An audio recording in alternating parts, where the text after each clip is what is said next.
नमस्कार दोस्तों, कैसे हैं आप सभी का दोस्त स्वागत है आपके अपने चैनल पहाड़ी दाजू दीपक में। तो दोस्तों, आज मैं लेके आया हूँ आपके लिए एक नई वीडियो।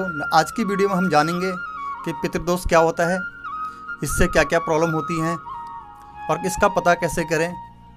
यदि आप पहाड़ों में रहने वाले हो, उत्तराखंड, हिमाचल या किसी और जगह से आप पहाड़ों से बिलोंग करते हो और आपके वहाँ देवी देवताओं की पूजा होती है या पितरों की पूजा होती है, तो आप इस बात को इग्नोर नहीं कर सकते कि हमारे यहाँ हम पे पितृदोष है या नहीं है, या हमारे वहाँ देवी देवताओं से रिलेटेड हमें कोई परेशानी है या नहीं है।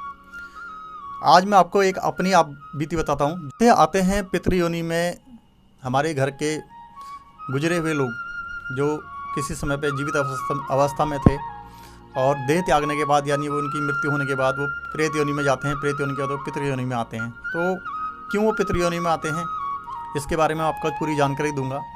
जीती ज़िंदगी जिसकी कोई इच्छा रह जाती है, या किसी को उसका अधिकार ना मिला, किसी को उसका हक नहीं मिला, किसी ने उसकी ज़मीन जायदाद कब्जा ली हो, किसी ने उस पर मतलब अभियोग लगा दिया हो, या किसी ने उसको मार पीट के भगाया हुआ हो, 100% में से अगर हम रेशो देखें तो 70% जो है महिला वर्ग की स्त्रियां, जो महिला होती हैं, उन्हीं ज़्यादा ही मतलब वही लोग जो है पितृयोनि में हैं। और उनके मुकाबले यदि हम पुरुष वर्ग का देखें तो 20% आदमी ही कम से कम पितृयोनि में होते हैं, जिनके मतलब ये दिक्कतें होती हैं। पितृयोनि में तो कोई भी जा सकता है दोस्तों, चाहे महिला हो या पुरुष हो। मतलब कोई गुजरेगा, अपने शरीर देह त्याग करेगा, उसके बाद तो प्रेत योनि में जाएगा। सबसे पहले योनि प्रेत की मिलती है। प्रेत के बाद उसको शुद्ध किया जाता है, तो उसके बाद वो पितृ योनि में जाता है। तो बात करेंगे प्रेत योनि की। प्रेत योनि में देखो, कहते हैं, जहाँ तक हमने सुना है, यदि आपने भगवान भागवत गीता में कहते हैं, इसमें जो कहानी चलाई जाती है और जो भागवत कथा में आपने कहानी सुनी होगी, दोनों कहानियाँ एक हैं, कोई अंतर नहीं है। यदि हमारे उत्तराखंड में पितर को नचाया जाता है तो उसमें भी कहानी धुंधकारी और गौकर्ण की कहानी चलती है, और वैसे ही कहानी भागवत कथा में भी चलती है। दोनों ही चीज़ें मुक्ति देती हैं पितर को। पितर दोनों से मुक्त होना चाहता है, लेकिन हमारे उत्तराखंड का पितर जो है हरिद्वार में नहलाने के बाद भी मुक्त नहीं होता। उसके कई रीज़न हैं, जैसा कि मैं आपको वीडियो में बताऊंगा वो क्यों मुक्त नहीं होता। तो हमारे उत्तराखंड के अंदर आप भागवत कर लो या उसे हरिद्वार नहला लो, उसकी मुक्ति तभी पॉसिबल है जब वो पितर खुद चाहेगा कि मुझे मुक्ति चाहिए और मेरे लिए तुम भागवत कथा करो, या जागर लगाओ, या मुझे हरिद्वार में नहला दो, या गया में जाके मेरा पिंडदान कर दो। उसी कंडीशन में वो पितर मुक्त हो सकता है, अदरवाइज वो पितर मुक्त नहीं होता। उसका एक रीज़न सबसे बढ़िया है, सीधा सा रीज़न है कि पितर मुक्त क्यों नहीं होता। तो आप मुझसे पूछेंगे तो मैं आपको सीधा सा सिंपल सा उदाहरण बताता हूँ अपनी उसके अकॉर्डिंग। जो हमने जहाँ जहाँ गए हैं, हमने जो केस देखे हैं, अपने खुद के भुक्तभोगी हैं, उसके अलावा हम जहाँ जहाँ जाते हैं उस जगह पर हमने जो केसेस देखे हैं, अगर उस पितर के साथ कोई देवता है आपके घर का, बाहर का, उस पितर ने मरते समय वो अपना कोई देवता पुकारा है कि मेरे को मेरा हक दिलाएगा, या मेरा न्याय करेगा, या मेरे से मेरी ज़मीन जिसने छीनी है वो मुझे दिलाएगा, या उसने मेरे पैसे ले लिए हैं उसको मेरे पैसे वापस दिलाएगा। यदि वो किसी देवता को घात पुकार करके गई है, तो वो पितर कभी किसी कीमत पर मुक्त नहीं हो सकता।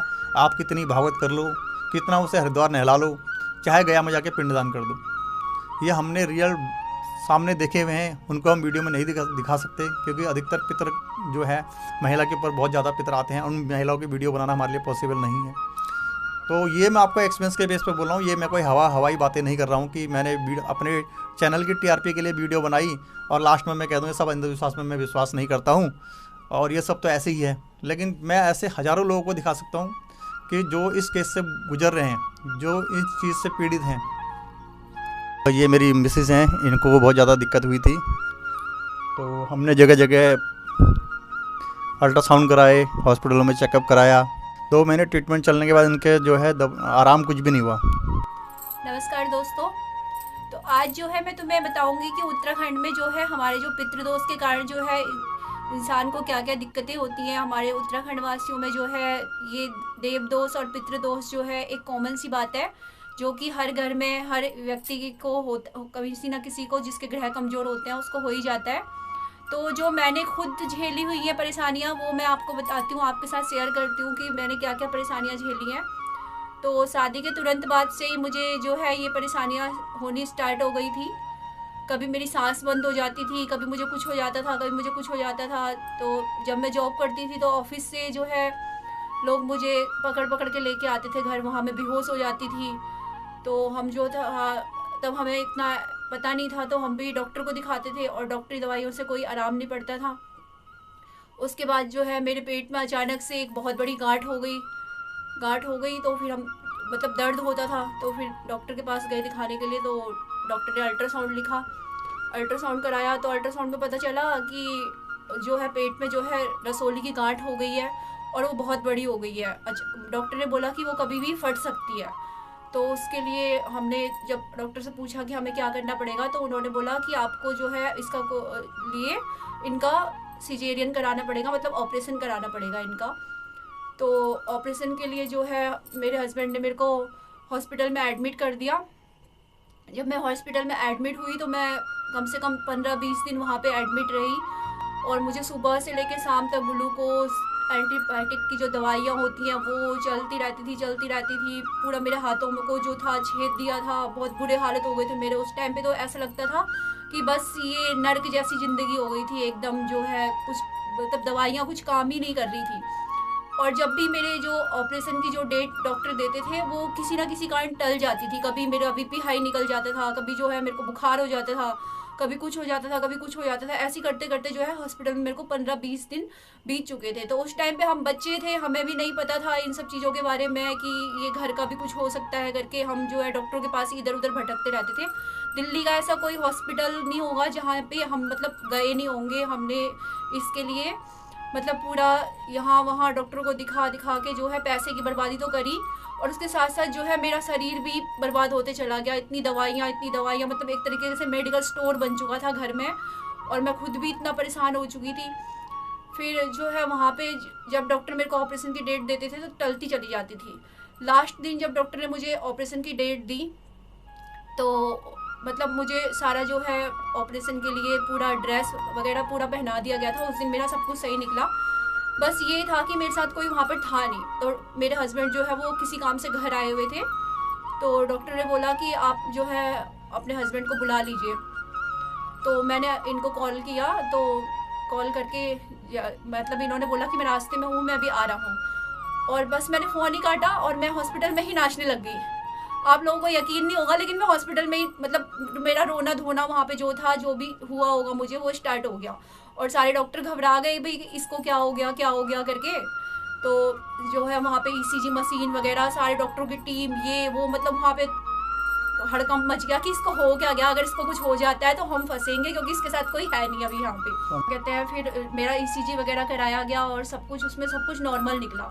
तो जब नॉर्मल निकला तो फिर मेरे हस्बैंड वहाँ पे पहुँच चुके थे। तो फिर डॉक्टर ने इन्हें बताया। डॉक्टर मेरे से पूछने लगी, उससे पहले डॉक्टर मेरे से पूछने लगी। जब मैं नॉर्मल हुई तो डॉक्टर कहने लगी कि तुम्हें क्या हुआ था।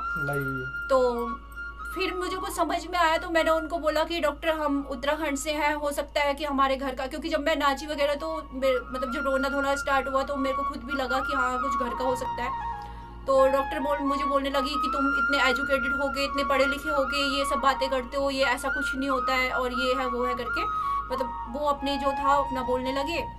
तो फिर मेरे हस्बैंड आए तो इन्होंने डॉक्टर से बात करी, तो डॉक्टर बोलने लगे कि आप एक काम करो, इनका फिर से जो है वो MRI करवाओ। तो जब हमने MRI करवाया तो जो मेरे पेट में एक दिन पहले गांठ थी जो 64 mm की थी, जो डॉक्टर कह रहे थे कि एकदम फट जाएगी, ये हो जाएगा, वो हो जाएगा, इसको तुरंत निकालना पड़ेगा, इसका ऑपरेशन कराना पड़ेगा, वो जो है आधे से भी आधी हो गई थी। तो फिर डॉक्टरों ने जो है मेरे को डिस्चार्ज कर दिया। उन्होंने जो है मुझे 15 दिन की दवाइयाँ लिख दी और मुझे डिस्चार्ज कर दिया हॉस्पिटल से। फिर वो बोलने लगे कि 15 दिन बाद तुम जो है दोबारा दिखाने आना। तो फिर उसके बाद जो था हमने 15 दिन दवाइयाँ खाई। फिर 15 दिन दवाइयाँ खाने के बाद जो है हमने 15 दिन और दवाइयाँ खा ली, हम हॉस्पिटल गए ही दिखाने। फिर उसके बाद जो है मैं ठीक हो गई। फिर मुझे और उसके बाद वो जो मेरी गांठ वाली परेशानी थी वो तो ठीक हो गई, लेकिन फिर बाद में जो है मुझे फिर और परेशानी होने लग गई, कुछ और होने लग गया। मेरे को सांस नहीं आती थी, मेरे को डॉक्टर के पास लेके जाते थे, सांस नहीं आती थी बिल्कुल। जो नॉर्मल क्लिनिक होते हैं डॉक्टरों के, उसने वहाँ से बड़े हॉस्पिटल के लिए रेफ़र कर दिया। तो बड़े हॉस्पिटल के लिए जब रेफ़र करा तो वहाँ पे डॉक्टर ने मुझे एडमिट करा, तो उन्होंने मेरे को ऑक्सीजन मास्क लगाया। तो ऑक्सीजन मास्क लगाने के बाद भी मैं उसको उखाड़ के फेंक देती थी, मतलब मुझे सांस ही नहीं आता था। उसको लगा के तो मुझे और भी ज़्यादा सांस नहीं आता था। तो वहाँ से भी जो है एक डॉक्टर हमें मिले, तो उन्होंने पूछा कि आप कहाँ से बिलोंग करते हो। तो हमने उन्हें बताया कि हम मतलब जो है उत्तराखंड के हैं, पहाड़ी है। तो डॉक्टर शायद समझ गए, तो उन्होंने बोला कि भाई तुम्हारा यहाँ पे कोई इलाज नहीं है, तुम सीधा घर जाओ। तो उसके बाद जो है मुझे फिर से परेशानी होने लगी। मेरे जो है सर में यहाँ पे जो है बहुत भयंकर दर्द होने लगा। मतलब ऐसे लगता था जैसे कोई कील चुभ रही होगी, एकदम खतरनाक। मैंने एक दिन में कम से कम 10-10, 15-15 जो है दर्द की गोलियां खा ली, लेकिन उससे मुझे कोई आराम नहीं मिला।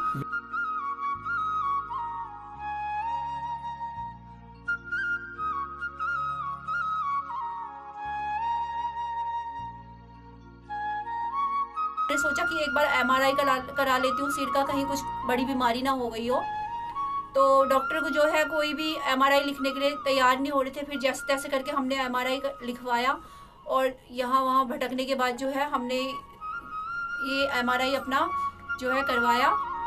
और इसको करवाने के बाद जब हमारी रिपोर्ट आई तो एकदम नॉर्मल आई। और ये अल्ट्रासाउंड है। तो फिर उसके बाद मुझे फिर दिक्कत होने लगी। मेरे सर में यहाँ पे काफ़ी तेज़ दर्द रहने लगा। मतलब दर्द इतना भयंकर था कि ऐसे लगता था कि अंदर ही अंदर मतलब कुछ चुभ रहा है, भयंकर कील टाइप का मेरे को कुछ चुभ रहा है। तो फिर जो है मैंने डॉक्टर से MRI लिखवाया। MRI लिखवाने के बाद जो है बाहर जो है MRI 7-8 हज़ार रुपये का था। तो हमने गुरुद्वारा बंगला साहिब से जो है MRI कराया।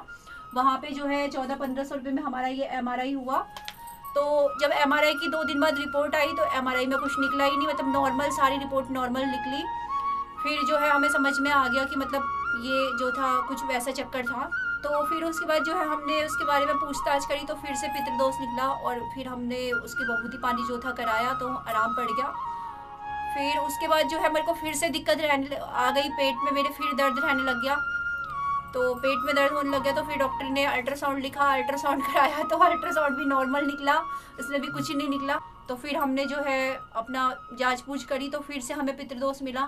बस मैं यही कहना चाहूँगी कि मतलब अगर आपको कुछ दिक्कत होती है तो डॉक्टर के पास तो जाइए। हम ये नहीं बोलेंगे कि डॉक्टर के पास नहीं जाना। तो जो है दोनों अपने इलाज लेके चलिए। अगर आपको लगता है कुछ भी कि जरा भी कि अगर हो सकता है, घर का हो सकता है, पितरों का हो सकता है, तो जो है अपना बभूति पानी का भी करिए और डॉक्टर को भी दिखाइए। दोनों ही चीज़ें ज़रूरी हैं। अगर हम उत्तराखंड से बिलोंग करते हैं तो हो सकता है कहीं ना कहीं कि हमारे जो है घरों में पितृदोष हो गए, देवदोष हो गए, ये कहीं ना कहीं चलते ही हैं। तो बस आज मैं इतना ही कहना चाहूँगी। नमस्कार। तो दोस्तों, आज जाना अपने पितृदोष के बारे में, कैसे हमारे पितरों को जागर में लगा के अवतार किया जाता है या भागवत से उनकी मुक्ति की जाती है। तो आपको आज की वीडियो कैसी लगी मुझे कमेंट्स में ज़रूर लिखना। यदि आपको किसी और टॉपिक पे जानकारी चाहिए तो हमें ज़रूर लिखना, हम आपको पूरी जानकारी देंगे। और जो मैं आपको जानकारी दे रहा हूँ ये हमने जो है अपने लाइफ में खुद ही इसको मतलब प्रैक्टिकली भोगा हुआ है। अब इससे हम पीड़ित रहे हैं, परेशान रहे हैं। मुझे भगवान की कृपा से आज तक कभी कोई प्रॉब्लम नहीं, लेकिन मेरी मिसेज को बहुत प्रॉब्लम थी, मेरे बच्चे को प्रॉब्लम थी। ये सब प्रॉब्लम फेस करने के बावजूद मैं आज आपके सामने ये वीडियो लेके आया हूँ। हालांकि मुझे ये बनानी चाहिए या नहीं बनानी चाहिए मुझे नहीं पता, ये सही है या गलत है, लेकिन मेरी जो परेशानियाँ मैंने भुगती हैं या जो परेशानी मैंने अपनी लाइफ में फ़ेस करी है, मैं नहीं चाहता किसी और को ये परेशानी फ़ेस करनी पड़े या किसी और के बच्चे को ये दिक्कत ना आए। भगवान करे कि कभी किसी को ऐसी प्रॉब्लम ना फेस करने में, आपका पैसा जो हॉस्पिटल में बर्बाद ना हो, आपका जो पैसा हो वो रिपोर्ट या टेस्ट कराने पे ही ना चले जाए। मैंने बहुत सी रिपोर्टें दिखाई हैं, हालांकि जो आपको ये वीडियो में 2-3 रिपोर्टें दिखाई जा रही हैं तो इसी बारी की हैं, सिर्फ 2 महीने पुरानी हैं, 3 महीने पुरानी। लेकिन मैंने कम से कम एक दर्जनों रिपोर्टें इनकी रखी हुई हैं जो MRI, CT स्कैन इत्यादि हैं। हालांकि कहते हैं कि एक से ज़्यादा MRI नहीं करानी चाहिए। मैंने 2 बार MRI कराया है, उससे पहले CT स्कैन वगैरह बहुत सारे टेस्ट कराए हैं। लेकिन अगर आप इससे जानकारी नहीं रखोगे तो आपका पैसा कब और कहाँ कितना बर्बाद हो रहा है आपको नहीं पता चलेगा। तो यदि आपको वीडियो पसंद आए तो चैनल को लाइक करें, शेयर करें, सब्सक्राइब करें। मिलता हूँ अगली वीडियो में, तब तक के लिए नमस्कार।